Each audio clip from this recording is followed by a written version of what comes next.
오늘부터 보는 말씀은 주님께서 가르쳐 주신 기도, 우리가 흔히 주기도문이라고 부르는 그 기도에 대한 말씀입니다.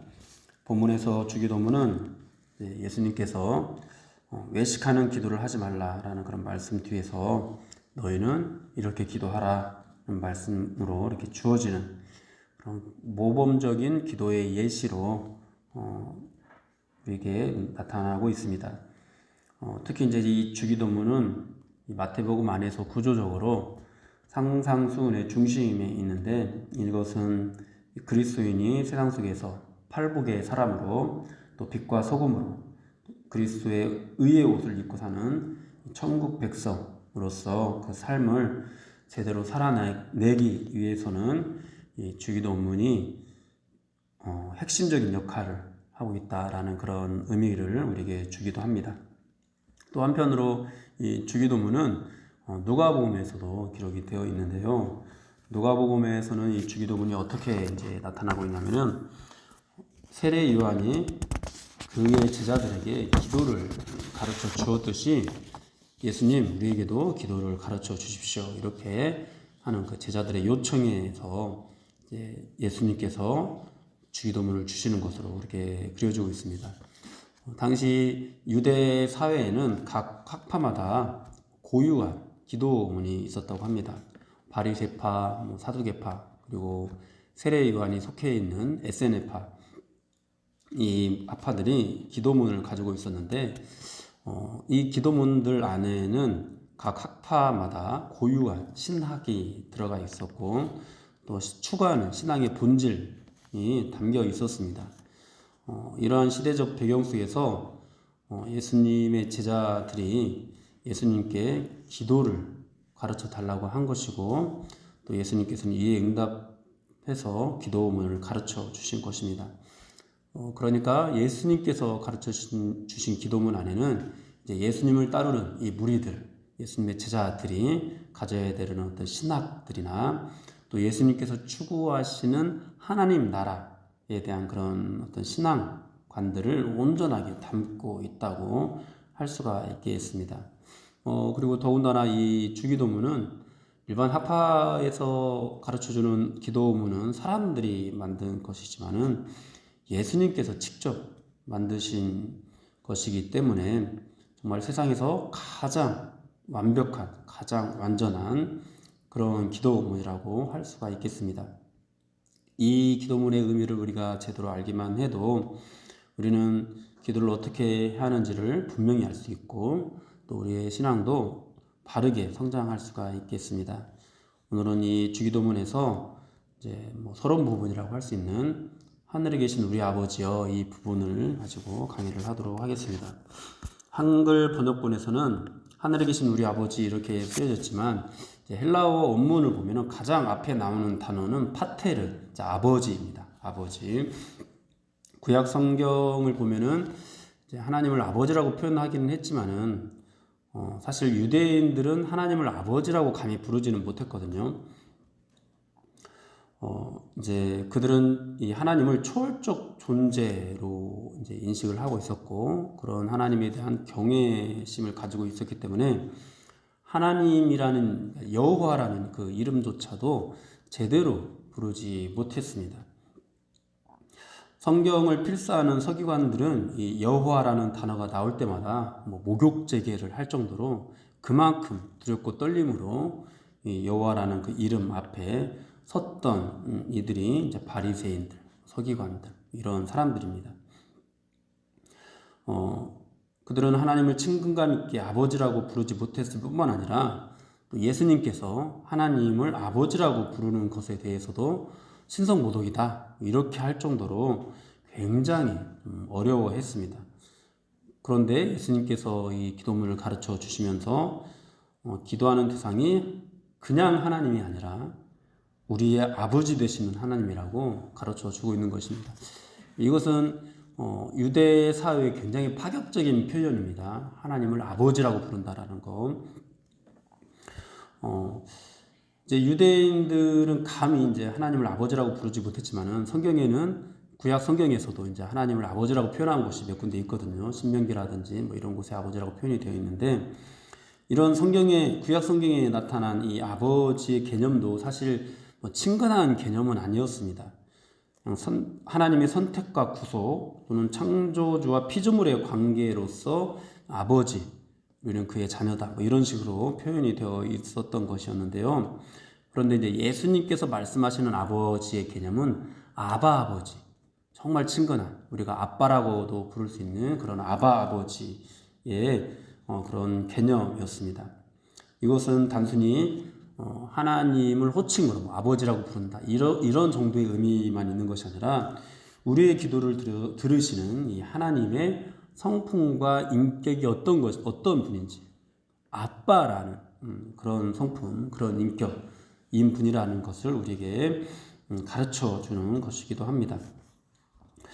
우리는 기도할 때 하나님께 정말로 진실되고 정성스럽게 기도를 올려드린다고 하더라도 이 하나님께서 어떠한 분이신지를 놓치는 경우가 참 많이 있거든요. 여기에서 이제 실패를 하게 되어서 하나님께 믿음의 기도를 올려드리지 못하는 경우가 참 많이 있습니다. 정말로 진실되게 기도하고 정말로 정성을 담아서 기도를 하는데 하나님이 우리의 아빠가 되신다라는 이 사실을 잃어버리게 될 때 이 기도에 실패를 하게 되는 것이죠. 그러니까 하나님의 뜻에 따라서 기도하고 하나님을 향한 믿음도 뭐 정말 제대로 가지고 있는데, 이 하나님을 우리가 인식할 때 이스라엘 백성들이 출애굽하면서 이 하나님을 멀리 떨어져서 구름 사이에 임재하시는 그런 하나님을 멀리서 바라보았잖아요. 감히 가까이 다가가지 못하고, 그렇게 기도할 때 그렇게 하나님을 인식하고 있는 거죠. 하나님은 참 거룩하신 분이고 죄를 미워하시는 분이고 내 생활이 이런데 나는 참 이렇게 내가 믿음을 갖고 있다고는 하는데 전혀 믿음을 갖고 있는 사람답게 살지 못했던, 그렇게 하나님과 멀찍이 떨어져서 하나님이 나 같은 사람의 기도를 들어주실까, 뭐 이런 어떤 생각으로 기도를 하게 된다는 거죠.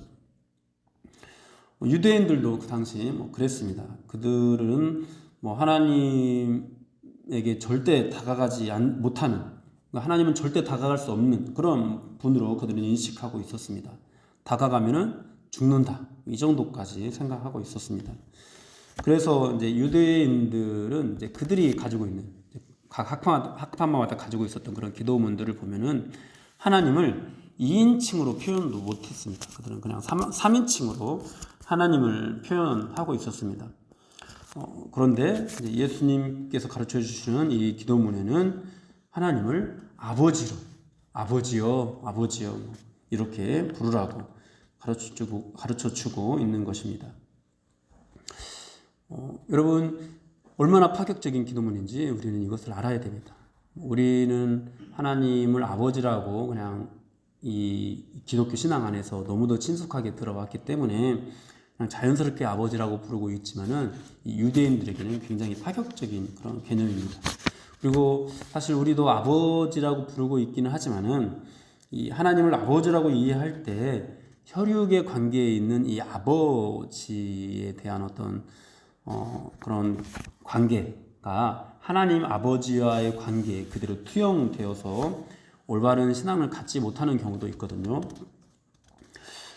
우리의 아버지들, 우리의 혈육적인 아버지들, 우리가 생각할 때 하나같이 자녀들을 자기보다 더 사랑하고 아끼고 그렇기는 하지만은 사실 세상의 아버지들 중에서는 그러지 못한 아버지들도 있습니다.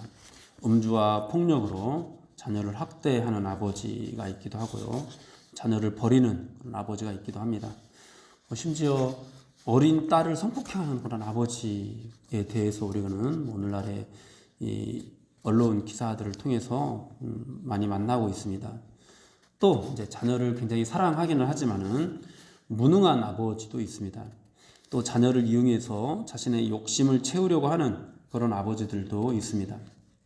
이런 아버지들 아래서 자란 자녀들은 예수를 믿고 나서도 하나님을 아버지라고 부르는데 굉장히 어려움을 겪습니다.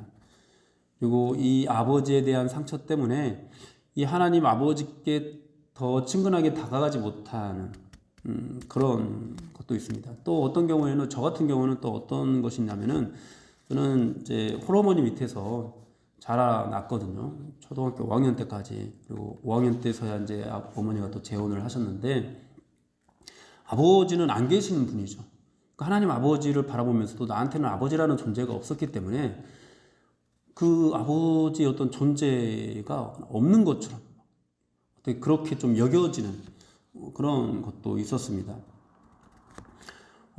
이처럼 이 혈육의 관계에 있는 아버지는 그 사람이 가지고 있는 그 혈육의 관계에 있는 아버지에 대한 그런 어떤 관점들 때문에 하나님 아버지도 굉장히 부정적으로 인식되는 그런 경우가 있습니다. 여러분, 그런데 이 하나님 아버지, 이 성경에서 말씀하시고 있는 이 하나님 아버지는 정말로 완전한 아버지이시죠. 은혜롭고 자비롭고 노하기를 더디하는 그런 아버지이시고요. 또 자녀에게 가장 좋은 것을 주시는 아버지십니다. 그리고 뿐만 아니라 세상의 아버지는 때로는 그 능력에 한계가 있어서 자녀들에게 모든 것들을 다 해주지 못하는 그런 경우도 있지만 하나님은 완전하신 또 전지전능하신 그런 하나님이십니다. 우리는 기도할 때 이것을 놓쳐서는 안 되는 거죠. 기도할 때 이 하나님이 우리의 아버지가 되신다라는 것을 놓쳐서는 안 됩니다. 그리고 이 예수님께서는 이 하나님을 나의 아버지라고 이렇게 부르지 않고 우리의 아버지라고 부르고 있다라는 것도 우리가 잘 눈여겨봐야 되는데요. 이 우리의 아버지가 되신다라는 이 용어 안에는 세계에 있는 모든 주님의 교회의 하나됨과 또 예수님의 어떤 성교적인 그런 시각이 들어가 있습니다. 이 땅에 있는 모든 주님의 교회는 한 분 아버지 안에서 하나된 형제요 자매들입니다. 혈육의 관계에 있어야 우리가 형제가 되고 자매가 되는 것이 아니라는 거죠. 예수님께서도 분명히 말씀하시기를 누구든지 하늘에 계신 내 아버지의 뜻대로 하는 자가 내 형제요 자매요 모친이니라 이렇게 또 말씀을 하고 있거든요. 하나님은 우리 모두의 아버지가 되십니다. 지금 우리 교회 안에 있는 우리 성도님들의 아버지만 되시는 것이 아니라 이 시간에 또 같이 새벽에 예배를 드리고 있는 다른 교회들 모든 사람들의 아버지가 되시기도 하고 또 새벽 예배가 전혀 없는 나라들이 굉장히 많죠. 대부분의 나라들에서 이 새벽 예배가 없는데 그 사람들의 또 아버지가 되시기도 합니다. 대한민국에 있는 성도들의 아버지만 되시는 것이 아니라 여기 북한 땅에서 정말 어렵게 하나님을 부르고 있는 그런 사람들의 아버지가 되시기도 합니다. 뿐만 아니라 또 하나님은 지금 현재 예수를 믿고 있는 사람들의 아버지이기도 하지만은 이제 하나님의 선택 안에 있는 아직은 복음을 듣지 못해서 예수님을 믿지는 못했지만은 앞으로는 예수님을 영접하게 될 이 무형의 교회 안에 있는 성도들의 아버지가 되시기도 합니다. 여러분, 우리는 하나님이 우리의 아버지가 되신다라는 이 사실도 잊어서는 안 됩니다. 우리는 이것을 놓쳐서 때로는 우리가 누리는 이런 은혜라든지 또 하나님에 대한 어떤 간증을 할 때 다른 사람들을 생각하지 못하는 경우가 참 많이 있습니다. 땅과 집을 사서 부자가 될 때 점점 집을 사기 어려워지는 그런 형편에 놓여 있는 사람들을 놓치게 되는 경우가 있습니다. 여러분, 우리가 기도해서 병이 나았다고 할 때 여전히 병환 중에 있는 자들도 이 하나님을 아버지로 두고 있다라는 사실을 우리는 잊어서는 안 됩니다. 나의 모든 일들이 잘 풀려나갈 때 영혼이 쇠사슬에 매이는 것과 같은 고통 중에 있는 사람도 있다라는 것을 우리는 잊어서는 안 됩니다. 내가 예수 믿어서 평안을 얻었을 때 여전히 복음을 듣지 못한 그러나 하나님의 예정 안에서 이 무형의 교회 안에 있는 형제들도 있다라는 사실을 우리는 잊어서는 안 됩니다. 여러분, 그럴 때 이제 우리가 진짜 하나님 나라를 바라볼 수 있는 거예요. 그냥 우리만 생각한다면, 예수 믿고 있는 이 안에 있는 우리 드림교회 공동체만 생각한다면, 또는 나 개인만 생각한다면은 정말 하나님 아버지의 마음을 품지 못하는 거고, 또 특히 하나님께서 가지고 있는 어떤 선교적인 그런 시각들을 우리가 온전히 바라보지 못하는 거죠. 그저 우리만 잘 되면 되고 우리만 복받으면 되는 것이 아니라 우리 모두가 함께 하나님의 은혜와 복 안에 있어야 되고, 또 더 나아가서 아직 복음을 듣지 못한 그런 사람들에게까지 우리가 이 은혜를 끼쳐야 된다라는 그 사실을 우리가 기억을 하지 못하게 되는 거죠. 이 하나님에 대한 인식이 올바르지 않으면, 하나님이 우리 아버지가 되신다라는 것을 잃어버리면은 그렇게 굉장히 편협한 그런 시각을 갖게 되는 것입니다. 제가 여러 번 말씀드리기를, 나라를 위해서 기도할 때도 우리는 절대로 민족주의적인 관점에서 나라를 위한 기도를 해서는 안 됩니다. 여러분 굉장히 조심해야 됩니다. 나라를 사랑해야 되고 또 나라를 위한 기도를 우리가 해야 되는 게 맞지만은 절대로 민족주의적인 관점에서 우리가 나라 사랑을 기도해서는 안 됩니다. 우리는 복음주의적인 관점에서 반드시 이 나라에 대한 그런 기도 제목을 가지고 있어야 합니다. 그럴 때 정말 온전한 하나님의 나라와 의를 우리가 구할 수 있게 되는 것이죠. 그리고 또 이 하나님께서 하늘에 계신다라고 또 오늘 이 본문에서 말씀을 하고 있는데요. 하나님께서 하늘에 계신다라는 것은 그분이 인간을 초월하여 계시고 연약성과 가변성이 전혀 없는 고귀한 아버지라는 사실을 우리에게 보여주는데요. 그래서 더욱 경외의 감으로 하나님 앞에 엎드리게 되고 한계를 뛰어넘는 전지전능하신 하나님으로 바라보게 합니다. 그런데 이 하늘에 계신이라는 이 말씀도 단순히 하나님을 초월적인 그런 분으로만 우리에게 표현하고 있는 그런 말씀은 아닙니다. 이 하늘에 해당하는 헬라어가 우라노스인데 여기 본문에는 복수로 우라노이스라는 복수로 사용이 되어 있습니다. 그러니까 정확하게 말하면 하늘에 계신이 아니라 하늘들에 계신 아버지로 이제 표현이 되어 있는 것이죠. 유대인들은 하늘에 대한 개념을 이 세 가지로 이해를 하고 있었죠. 첫째는 이제 새들이 날아다니는 이 공중, 그 하늘과, 또 두 번째는 해와 달과 별들이 있는 그런 우주의 그런 하늘, 그리고 셋째는 이제 바울이 경험한 삼천층에 속하는 어떤 영계에 속한 그런 하늘입니다. 여러분, 하나님께서는 이 세 가지 하늘들 중에서 어디에 계실까요?